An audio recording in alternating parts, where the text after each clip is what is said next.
The first thing Oryn noticed was that he was still breathing, which felt like a clerical error the universe would correct at any moment. He stayed very still against the fractured metal wall, listening to the slow, stubborn rhythm in his chest as if it might betray him. Around him, the ruins of the facility exhaled heat and dying light, flickering panels casting long, uneven shadows that shifted like something alive. He had learned long ago that shadows in places like this usually were. He exhaled carefully, testing the air, testing reality. No immediate pain spike, no blade sliding between ribs, no sudden drop in temperature that meant she had returned. That alone was suspicious. Status, he muttered. A soft hum answered him as the cracked lens of his med drone flickered to life. It hovered uncertainly at shoulder height, emitting a tired blue glow that matched his mood. User condition, severely compromised, the drone reported in a tone that tried to be professional and failed by sounding mildly offended. Recommendation, cease all dangerous activity immediately. Oryn turned his head just enough to glare at it. Brilliant. I'll schedule that right after I stop breathing. Breathing is currently required for survival, the drone replied, as if correcting him was the highlight of its day. He pushed himself off the wall, ignoring the way his muscles protested, like unpaid workers on strike. The corridor stretched ahead, quiet now, but not empty. It would never feel empty again. Not after her. He could still see the way she moved. Not fast. Fast was too simple a word, but precise, like every motion had been decided long before he arrived.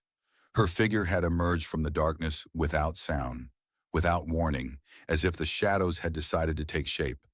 Pale skin, almost human, almost familiar. And then those ears, long, elegant, unmistakably alien, tilting slightly as she studied him. Mira. He hadn't known her name then. He only knew the feeling of being measured, of being understood in a way that stripped away every advantage he had ever relied on. Oryn reached the end of the corridor and paused, scanning the exit hatch. Still intact, still open, still too easy. She lets you go, he said quietly, the words tasting wrong. Correction, the drone chimed in. You escaped due to unpredictable environmental variables. Oryn snorted. Sure, the unpredictable variable being that she decided not to finish the job. The drone hesitated, its light flickering. That does not align with known Vaelthari behavioral patterns. Exactly.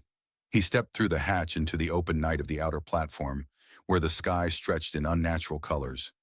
Deep violet streaked with faint electric green, the result of atmospheric damage no one had bothered to fix. His ship sat where he had left it, looking as unimpressed with the situation as he felt. As he moved toward it, the memory returned whether he wanted it or not. Her hand at his throat, not squeezing, not yet, just resting there as if she were considering something. Her eyes had locked onto his, not cold, not empty, but searching. That was the part that made no sense. Predators didn't search. They acted. He had expected the final moment, the precise, efficient end. Instead, she had tilted her head slightly, those long ears shifting with the motion, and for the briefest second, something had changed.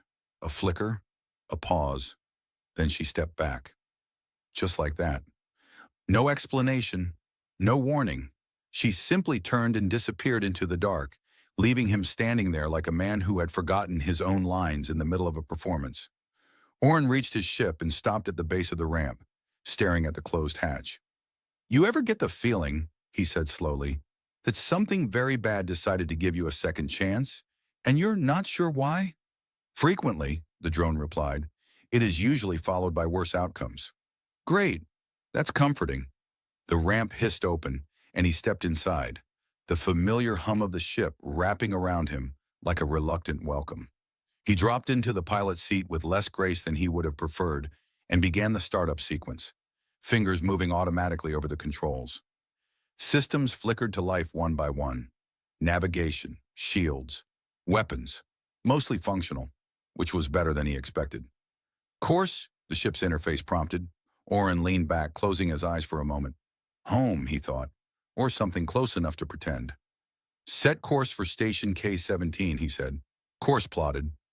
The engines roared to life, and the ship lifted from the platform, rising into the fractured sky. As the ruins fell away beneath him, Oryn allowed himself a small, humorless smile. He had survived. Again. Which meant, statistically speaking, something else would try to kill him very soon. He just didn't expect it to be the same thing. And he definitely didn't expect to almost look forward to finding out why. Oryn knew something was wrong the moment the door opened without complaining. His door always complained. It was an old station model, the kind that believed every movement required a dramatic pause and a grinding noise to prove its importance. Tonight, it slid open in perfect silence, like it had suddenly developed manners. "That's unsettling," he muttered. "Agreed," the med drone said from behind him. "Recommend immediate retreat." "Into where?" "The hallway that smells like burnt wiring and regret." The drone paused. "Alternative retreat unavailable." "Thought so." He stepped inside anyway, because curiosity had always been his most reliable bad decision. The lights responded a fraction too late, flickering on in a soft, steady glow that revealed nothing obviously broken, nothing obviously wrong. Which, in his experience, was the most obvious warning of all. Oryn let the door slide shut behind him and stood there listening. The hum of the station filtered faintly through the walls, distant and indifferent. His quarters looked exactly as he had left them, small, functional, and aggressively unimpressive. Table, chair, console, bed. He froze. The bed was occupied. For a brief, very reasonable moment, Oryn considered closing the door again and pretending this had never happened. Unfortunately, the door was behind him, and the problem was in front of him, and life rarely respected his preferences. Mira lay on top of the covers as if she had been placed there by someone with a strong appreciation for symmetry. One arm rested loosely at her side, the other bent slightly across her torso. Her posture was relaxed, almost casual, as though this were entirely normal. Her eyes were open. Of course they were. They tracked him the moment he moved, sharp and aware, catching every shift in his stance. The faint light reflected off her pale skin, giving her an almost unreal stillness, like something carefully designed rather than born. Her long ears rested against the pillow, angled slightly back, unmoving. Oryn stayed very still. "Well," he said after a moment, because silence felt like surrender. "This is new." Mira didn't answer immediately. She simply watched him, as if waiting for him to do something interesting. He spread his hands slightly. "You're in my bed." A pause. "Yes," she said. "That's generally not where people who tried to kill me yesterday are supposed to be." Another pause, slightly longer this time, as if she were processing the statement. "I did not complete the action," she replied. "That's not the reassuring technicality you think it is." Oryn took a careful step to the side, not closer, not farther, just enough to adjust the angle between them. His eyes flicked briefly to the nearest weapon. Still within reach, still an option. Mira noticed. Of course she noticed. "You may attempt it," she said calmly. "It will not change the outcome." He sighed. "I appreciate the honesty. I don't appreciate the outcome." The med drone hovered into the room, paused midair, and then slowly backed away. "Wise choice," Oryn murmured. Mira shifted slightly, sitting up with smooth, controlled movement. There was no wasted motion, no hesitation, except perhaps the faintest delay before she spoke. "You are not leaving," she said. It wasn't a question. Oryn raised an eyebrow. "You broke into my room, took my bed, and now you're making observations about my behavior. This is a very one-sided arrangement." "You remained during our previous encounter," she replied, "because running would have been rude." Mira tilted her head, her long ears adjusting subtly with the motion. "You are making a joke." "Constantly. It's a coping mechanism." She considered that, her gaze narrowing slightly, not in suspicion, but in focus. "You did not act as expected," she said. Oryn let out a quiet breath. "That makes two of us." The room settled into a strange, fragile stillness. Not the tense silence of imminent violence, but something else, something uncertain. Mira's eyes remained fixed on him, studying, measuring. "You caused hesitation." He blinked. "I did what?" "Hesitation," she repeated. It is not part of my function. Your function, Oryn echoed. You make it sound like you're a machine. I am not, she said, and for the first time, there was the faintest shift in her tone. Not emotion exactly, but something close enough to notice. But I am not supposed to hesitate. Oryn leaned against the wall, folding his arms loosely. Well, I'm honored, really. First time anyone's ever made a highly efficient alien assassin second-guess themselves. I should get a badge. Mira did not react to the humor, but she didn't dismiss it either. She simply watched him, as if trying to understand why he kept doing that, turning everything into something lighter than it should be. You are not afraid, she said. Oh, I am, Oryn replied immediately. I'm just choosing to be afraid in a very relaxed and sarcastic way. That is inefficient. It's either that or screaming, and I don't think that would improve the situation. Mira's gaze lingered on him, searching again, the same way it had before. That same unreadable focus that had stopped her hand at his throat. I returned, she said. Yes, Oryn replied. I noticed. I needed to understand the hesitation. He let out a slow breath, glancing briefly at the door, then back at her. And you thought the best way to do that was to wait in my bed. It was the most direct method. Of course it was. Oryn rubbed a hand over his face, then looked at her again. Really looked this time. Not just the threat, not just the danger, but the details. The way she held herself, the precision of every movement, the faint, almost imperceptible tension beneath her stillness. She wasn't here to kill him. That didn't make it better. It just made it different. And somehow, that was worse. He exhaled slowly. All right, he said. Let's say I stay. Let's say I don't try anything incredibly stupid for the next 5 minutes. What exactly are you expecting to find? Mira's eyes did not leave his.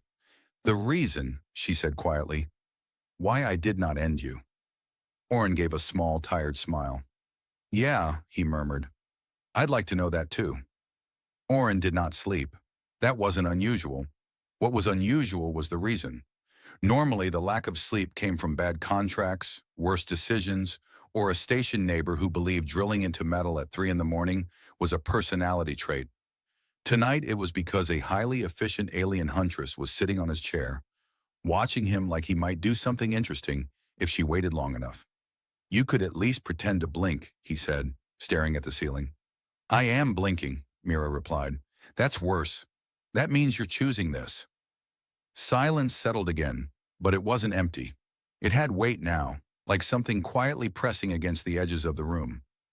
Oryn shifted slightly on the bed, his bed technically, and resisted the urge to check if she had moved. He already knew she hadn't. She didn't move unless it mattered. You're still here, he added. Yes. Just confirming. I was hoping this was some kind of stress-induced hallucination. You are injured. Hallucinations are possible. He turned his head to look at her. That's not comforting. Mira tilted her head slightly, her long ears adjusting with the motion. You rely on comfort more than necessary. I rely on comfort exactly as much as someone who almost died yesterday should.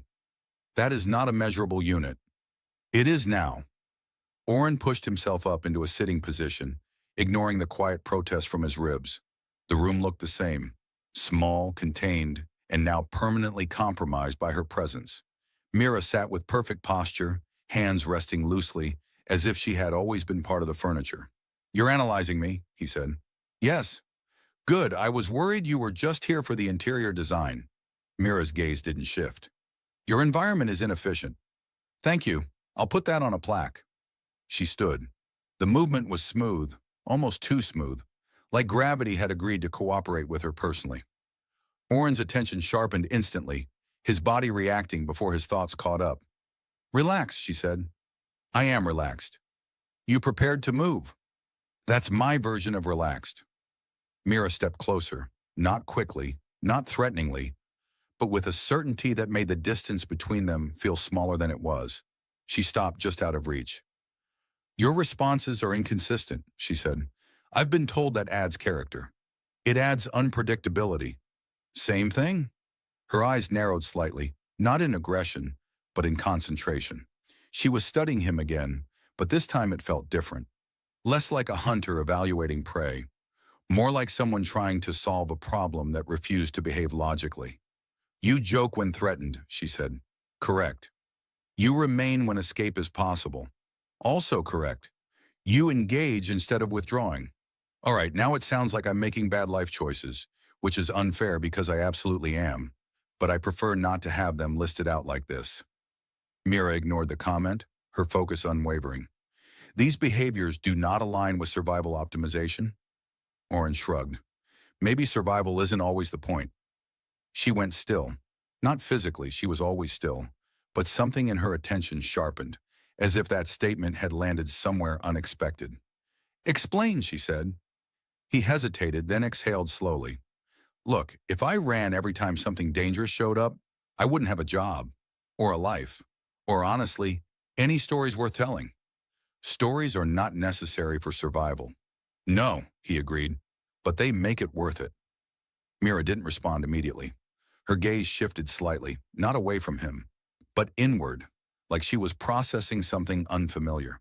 That is inefficient, she said at last. Oryn smiled faintly.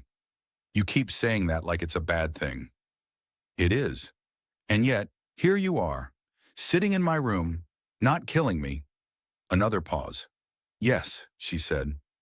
Oryn leaned back slightly, studying her now with the same kind of focus she had been using on him. You keep saying I'm the inconsistent one, but you're the one who broke your own rules. I did not break them, she replied. I failed to execute them. Functionally the same. It is not. Agree to disagree. Mira's expression didn't change, but something in her posture shifted, just enough to suggest tension, or maybe uncertainty. It was subtle, almost invisible, but Oryn noticed. You are attempting to categorize the hesitation, she said. I'm attempting to survive the situation, he corrected.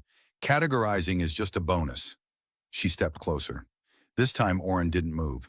He felt the instinct, sharp and immediate, but he held it back, forcing himself to stay where he was. Mira stopped directly in front of him. Up close, she looked even more human, and at the same time, not at all. The symmetry of her features, the precision in every detail. It was too perfect, too controlled. And those long ears angled slightly back, marking her as something entirely other. Her hand lifted. Oryn's breath caught, just slightly. She placed her fingers lightly against his throat. Not pressing, not threatening.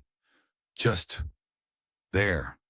His pulse reacted instantly, faster, louder, impossible to ignore. Mira's eyes locked onto his, watching, measuring. You did not move, she said.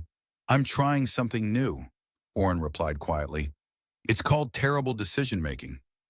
Her fingers remained where they were, feeling the rhythm beneath his skin. Your heart rate increased. Also part of the experience. She tilted her head slightly, her expression shifting.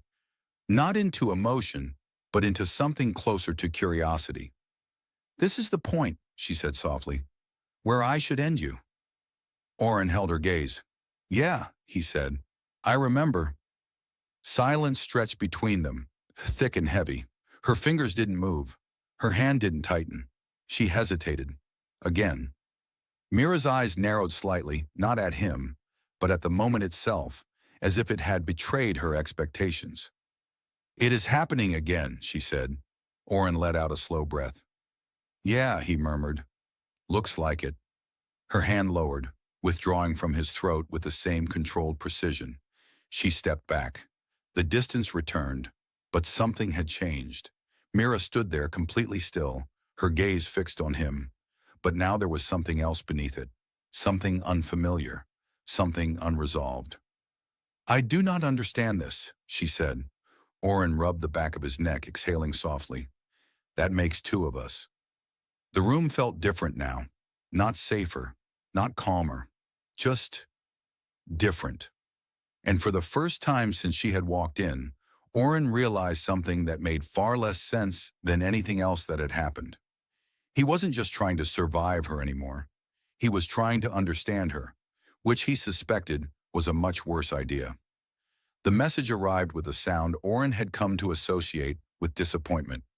A sharp, repetitive chime echoed from his console, the kind designed by someone who believed urgency should be mildly irritating. He didn't move at first. Mira stood near the far wall, still and attentive, her gaze shifting toward the source of the noise before returning to him. "That's work," Oryn said, as if explaining a distant relative he didn't particularly like. "It means someone is about to question my life choices." "You have many," Mira replied. "Thank you for the support." The chime repeated. "Answer it," the console insisted, now adding a flicker of red light for dramatic effect. Oryn sighed and pushed himself off the wall, crossing the room with a stiffness he refused to acknowledge. He tapped the console, and the screen came alive, projecting a thin, holographic interface that hovered just above the surface. A message expanded across it. "Status update required. Target elimination unconfirmed. Explain." Oryn stared at it for a moment, then leaned slightly to the side as if looking for a second message that might soften the tone. "No greeting," he muttered. "No hope you're recovering from almost dying. Just straight to disappointment." "You did not complete the task," Mira said. "I noticed." He rubbed his chin, considering the options. Lying was standard procedure. Creative lying was preferred. The problem was that the truth in this case sounded like a lie. He glanced at Mira. She was watching the screen now, her expression unchanged but her attention sharper, more focused. "They are referring to you," he said. "Yes. They want to know why you're still alive." She tilted her head slightly. "You may tell them I am. That would lead to follow-up questions I'm not emotionally prepared for." The console chimed again, louder this time, as if it had taken the situation personally. Oryn exhaled slowly and began typing. "Encounter interrupted by structural collapse. Target status unknown. Further verification required." He paused, then added, "Also almost died." Requesting less judgment in future messages. He sent it before he could reconsider. "Efficient?" Mira asked. "Therapeutic," Oryn replied. The console flickered, processing, then went still. For now. Mira stepped closer, her attention shifting from the screen to him. "They will not accept uncertainty." "No," Oryn agreed. "They'll send something." "Something," she repeated. "Drones, most likely. Maybe another hunter if they're feeling dramatic." Mira's posture shifted slightly, a subtle tightening that suggested readiness rather than concern. "They will attempt to complete the task." "Yeah," Oryn said. "That's usually how unfinished business works." He moved away from the console and began checking the room with a more critical eye, his movements quicker now, more deliberate. He adjusted a panel near the door, tapped a control beneath the table, and activated a faint shimmer across the walls. Mira watched him. "You are reinforcing defenses," she said. "I am pretending this place is more secure than it actually is," he corrected. "It helps me feel better." "It will not stop a determined attack. It might slow it down. I'm a big fan of slowing things down." She considered that, her gaze flicking briefly to the walls as if evaluating his efforts. "Your systems are inefficient." "Consistent feedback. I appreciate that." The station lights flickered. Both of them went still. It wasn't dramatic. There was no explosion, no sudden alarm, just a brief, subtle shift in the lighting, like the station had blinked. Oryn's head tilted slightly. "That's not good." "Agreed," Mira said. The hum of the station changed, dropping half a tone, barely noticeable unless you were listening for it. Oryn was always listening. "They're already here," he said quietly. Mira didn't ask how he knew. She didn't need to. Her focus sharpened instantly, her entire posture aligning into something more precise, more controlled. A faint metallic sound echoed from the hallway outside. Not footsteps, something smoother. "Drones," Oryn murmured. The door shuddered. Once, twice. Then the panel beside it sparked, the lock system flickering under an external override. Oryn stepped back, his hand moving instinctively toward his weapon. "You know, I was really hoping for at least one peaceful evening." Mira moved beside him, not looking at him, her attention fixed on the door. "You attract conflict. I work in conflict. There's a difference." The door slid open. 3 drones hovered in the corridor, their forms sleek and minimal, each one a compact arrangement of dark alloy and faint blue light. They didn't rush in. They didn't need to. They scanned, identified, adjusted. Oryn raised his weapon. "All right," he said under his breath. "Let's try not to die again." Mira didn't respond. She moved. The first drone fired, a thin, precise beam of energy that cut through the space where she had been a fraction of a second earlier. She closed the distance in a blur of controlled motion, her hand striking the drone's core with surgical accuracy. It dropped instantly. The second adjusted, recalibrating midair, its targeting systems compensating for her speed. Oryn fired, his shot clipping its side and forcing it off balance. "Teamwork," he muttered. "That's new." The third drone shifted position, angling for a clearer line. Mira turned, her movement seamless, intercepting it before it could fire. Her hand closed around its frame, and for a brief moment, the air seemed to distort, a faint ripple passing through the space between them. The drone went dark. Silence returned. Short-lived, fragile, but real. Oryn lowered his weapon slowly, exhaling. "Well," he said, "that went better than expected." Mira released the disabled drone, letting it fall to the floor. Her gaze moved to the open doorway, then beyond it, as if sensing something further out. "They will send more," she said. "Of course they will." Oryn stepped forward, nudging one of the fallen drones with his foot. "You know," he added, "I was joking earlier about charging rent, but at this point, I feel like you owe me at least partial payment." Mira looked at him. "What is rent?" she asked. He paused. Then, despite everything, he smiled. "Don't worry about it," he said. "We'll get there." They left before the station could decide to betray them again. Oryn didn't pack much. He never did. A few tools, a weapon he trusted slightly more than the others, and a data chip he refused to explain. The rest stayed behind, including the bed that had officially become unsafe for sleep. "You travel inefficiently," Mira said as she watched him seal the bag. "I travel light," Oryn corrected. "There's a difference. You leave resources behind. I leave problems behind. Resources just happen to be attached to them." She considered that, her gaze drifting briefly across the room, as if cataloging what he had chosen not to take. Then she turned toward the door. "They will track this location," she said. "They already are," Oryn replied, "which is why we're not here anymore." The corridor outside felt narrower than before, as if the station itself had grown suspicious. Lights flickered overhead, casting sharp lines across metal surfaces that had seen too many repairs and not enough maintenance. Oryn moved quickly, his steps measured, but not rushed. Mira walked beside him, silent, precise, her awareness extending beyond the visible space. "You know," he said, glancing sideways, "this is officially the strangest partnership I've ever had." "We are not partners," Mira replied. "Right.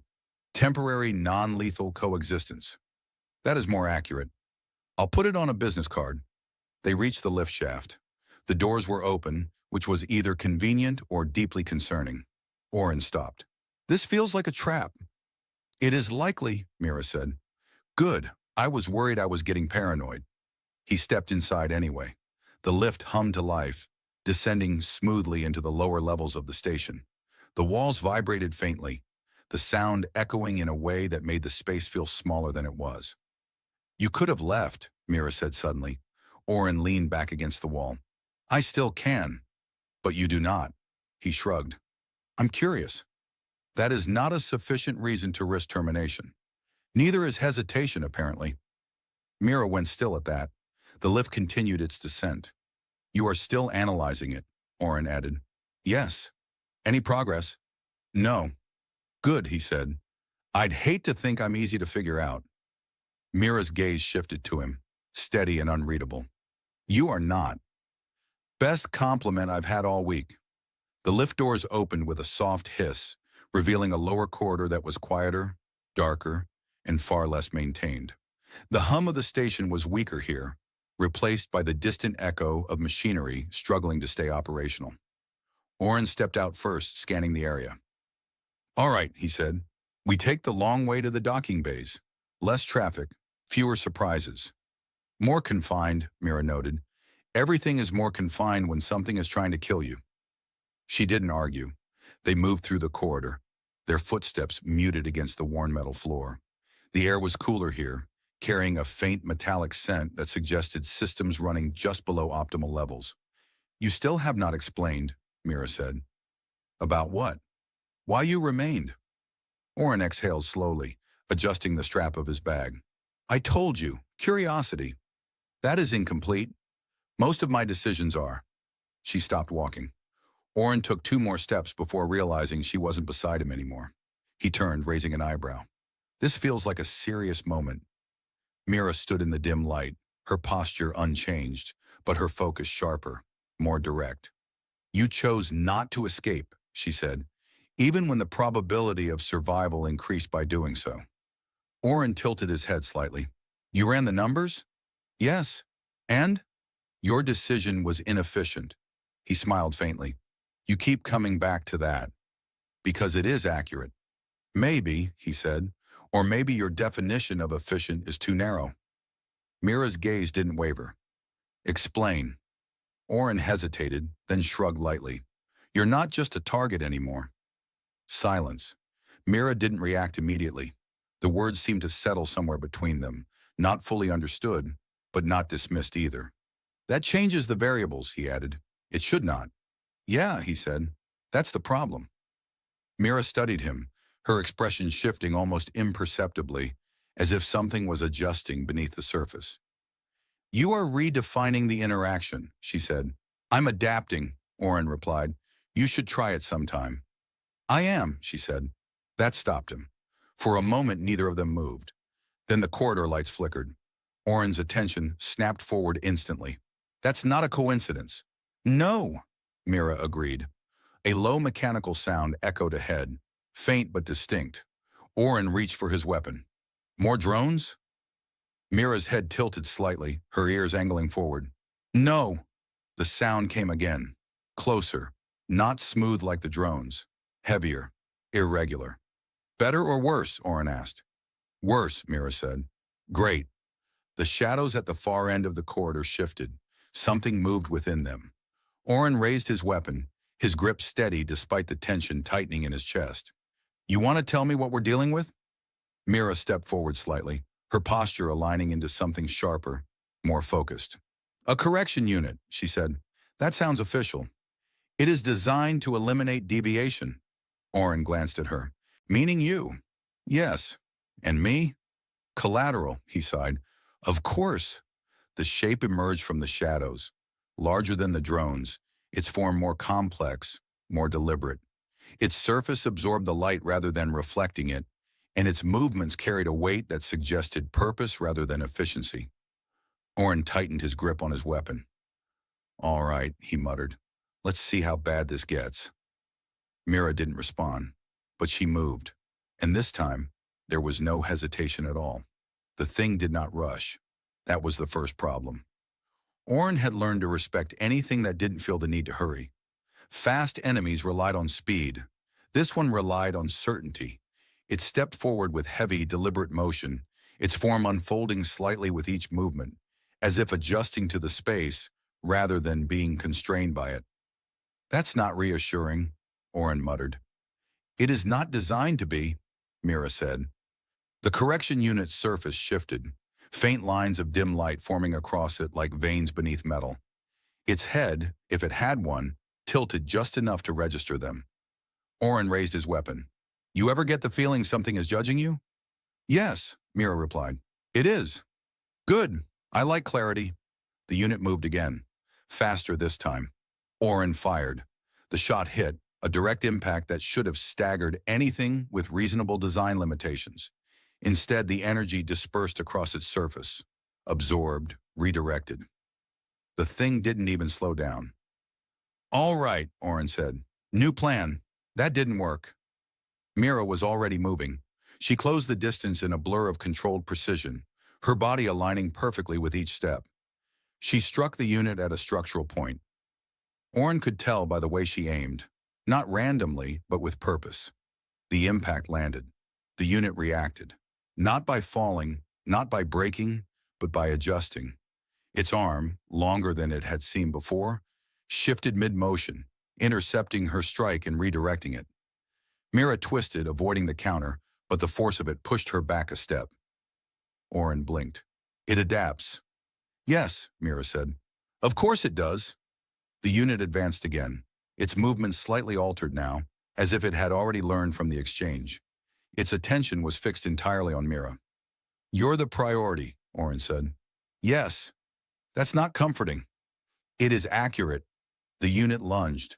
Mira moved to meet it, her motions precise, calculated. She struck again. Different angle, different force. This time, the unit staggered. Barely, but enough to matter. Oryn fired again, adjusting his aim. The shot hit the same area Mira had targeted, amplifying the effect. Teamwork, he said. Still weird. The unit recalibrated. Its surface shifted again, the faint lines of light brightening slightly. It stepped back, not retreating but repositioning. Then it split. Oryn froze. No! The single form separated into two smaller units, each one retaining the same structure, the same presence, just divided. That feels unfair, he added. They are redistributing function, Mira said. Of course they are. The two units moved simultaneously, one toward Mira, one toward Oryn. He took a step back, raising his weapon. I would like to file a complaint. The unit reached him in less than a second. Oryn barely avoided the first strike, the force of it slamming into the wall behind him with enough impact to leave a visible dent. He didn't wait for a second attempt. He fired point blank, the energy blast forcing the unit to adjust its trajectory. Okay, he said, ducking under another swing. This is getting very personal. Across the corridor, Mira engaged the second unit. Her movements were faster now, sharper, less restrained. She struck with precision, each motion aimed at disrupting, destabilizing. But the unit adapted, matching her, countering her, forcing her into tighter, more constrained movements. Oryn risked a glance. Mira was holding her ground, but just barely. Hey, he called out. You got a better idea? Mira didn't look at him. They are learning from each interaction. Great, love that for them. He fired again, forcing his unit back just enough to create space.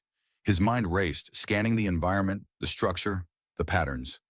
They adapt to what we do, he said, so we need to do something they don't expect. That is inefficient, Mira replied. Yeah, Oryn said. That's the point. He moved, not back, forward. The unit hesitated, just for a fraction of a second, but it was there. It adjusted, recalculating, preparing for a direct engagement. Oryn didn't attack. He dropped his weapon. The unit paused. Confused, Oryn asked. Good. Me too. Behind him, a panel sparked. He slammed his hand against it. The corridor lights surged, overloading for a split second. The energy spiked, disrupting the unit's sensors just long enough. Mira reacted instantly. She moved faster than before, closing the distance to her unit and striking at its core with precise, controlled force. The impact landed at the exact moment the disruption hit. The unit faltered.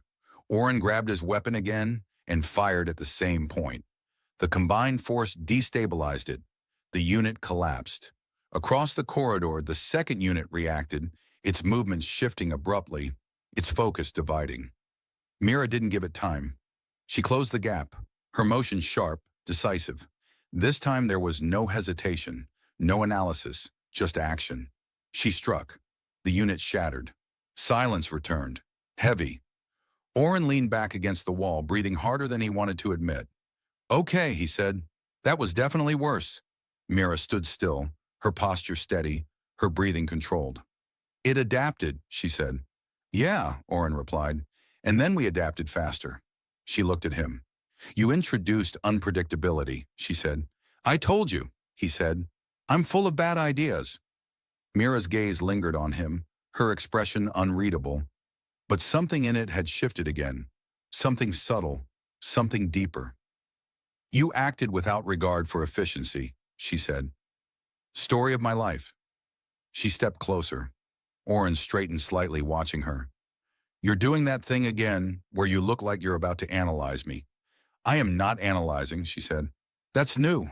I am deciding. Oryn blinked. That sounds important. Mira held his gaze. In the previous encounter, she said, I hesitated. Yeah. In this encounter, I did not. Oryn nodded slowly. Also true. She stepped closer still, stopping just in front of him. But the outcome is the same, she said. Oryn frowned slightly. Meaning? I chose not to let you be eliminated. He held her gaze, something quieter settling in his expression. Yeah, he said softly. I noticed. Silence stretched between them again. Different this time. Not uncertain, not fragile. Just there. Oryn exhaled slowly. You know, he said, at this point I feel like I should thank you. That is unnecessary. Probably, he agreed. Still feels appropriate. Mira didn't respond, but she didn't look away either. And that, Oryn realized, was starting to matter more than it should. The docking bay was quieter than it should have been. Oryn didn't trust quiet docking bays. They were either abandoned, monitored, or about to become someone else's problem. Still, his ship was there, exactly where he had left it, which felt like a small, suspicious miracle. Well, he said, slowing his pace, if this explodes, I'm officially done being surprised. It will not explode, as Mira said. You sound confident. I would have detected instability. Oryn glanced at her. You say that like I haven't seen things explode without asking permission. She didn't respond to that. They approached the ship, the metal ramp extending with a familiar hiss as Oryn triggered the access. For a moment, neither of them moved. It was subtle, but it was there. The shift. This was the point where things changed. Oryn stepped onto the ramp first, pausing at the top and glancing back. Mira remained where she was, just outside the threshold, her posture still, her gaze fixed on the interior of the ship, as if it were something she needed to evaluate before approaching. You can come in, he said. I am aware. Just making sure. You've been very particular about thresholds. She stepped forward. The moment she crossed into the ship, something in the space seemed to settle, as if the environment had accepted her presence without fully understanding it. The ramp closed behind them, sealing off the docking bay and everything waiting beyond it. Oryn moved toward the controls, his hands moving with practiced familiarity.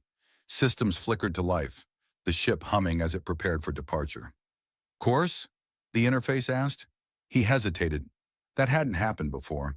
He stared at the display, the empty input field waiting for direction, for purpose, for the next step that always came easily. Not this time.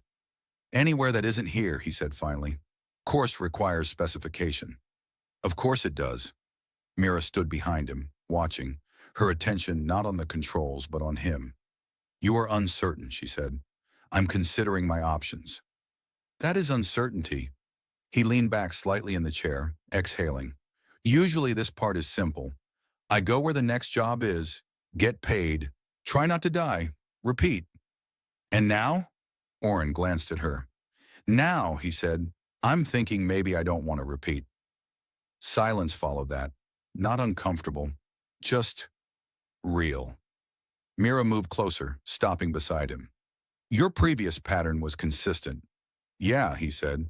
So was yours. Her gaze shifted slightly. Yes. And you broke it. I failed to maintain it. Same difference. She didn't argue. Oryn looked back at the display, then reached forward and entered a set of coordinates.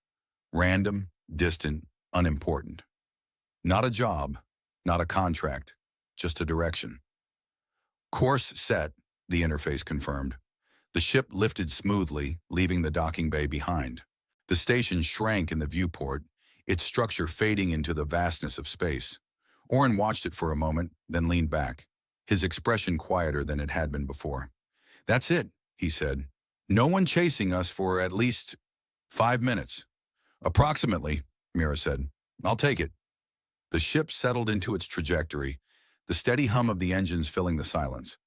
Mira remained standing for a moment, then moved to the side, observing the space with the same careful attention she applied to everything. But there was a difference now. Less tension, less distance. You are no longer pursuing targets, she said. Not immediately, Oryn replied. Feels like a nice change. It reduces your efficiency. He smiled faintly. You're going to keep saying that, aren't you? Yes. Good, I'd miss it. Mira studied him, her expression steady, but there was something else there now, something quieter, something that didn't fit into the clean structure of her previous observations. "You have changed your behavior," she said. Oryn nodded. "Yeah. Why?" He considered the question, then shrugged slightly. "Because I can. That is not sufficient. It is for me." She tilted her head, her long ears shifting slightly with the motion. "You are choosing uncertainty. Looks that way. That increases risk." "Everything increases risk," he said. "Staying the same included." Mira was silent for a moment, her gaze fixed on him, analyzing, but not in the same way as before. Not dissecting, not reducing, understanding. "You are redefining your function," she said. Oryn smiled faintly. "I don't think I ever had one." "You did." "Maybe," he admitted, "but it wasn't working." The ship continued forward, the stars stretching into distant lines of light. Mira moved closer, stopping just beside him. "I am also outside my function," she said. Oryn glanced at her. "Yeah, you definitely are." "There is no directive for this," she added. "Welcome to my world." She considered that. Then after a moment, she spoke again. "What is the next action?" Oryn leaned back, folding his arms loosely. "I don't know. That is inefficient." "Definitely." Silence settled again, but this time it felt lighter. Oryn turned his head slightly, looking at her. "You could leave," he said. "Go back. Fix whatever they think is broken." Mira didn't respond immediately. Instead, she looked at him, her gaze steady, deliberate. "I will not," she said. Oryn nodded slowly. "Yeah," he said. "I figured." Another pause. Then he exhaled, a small, almost amused sound. "All right," he said. "New plan." "You have a plan?" "Not really," he admitted. "More of a general direction." "That is not a plan. It's the best you're getting." Mira watched him for a moment. Then, for the first time, something shifted in her expression. Not a smile, but close enough to matter. "Acceptable," she said. Oryn leaned back further, letting the steady rhythm of the ship settle around them. Two individuals, no clear objective, no defined roles, no certainty. He glanced at her one more time, then looked back out at the endless stretch of space ahead. "Let's try something different," he said. Mira didn't ask what that meant. She simply remained where she was, and for once that was enough.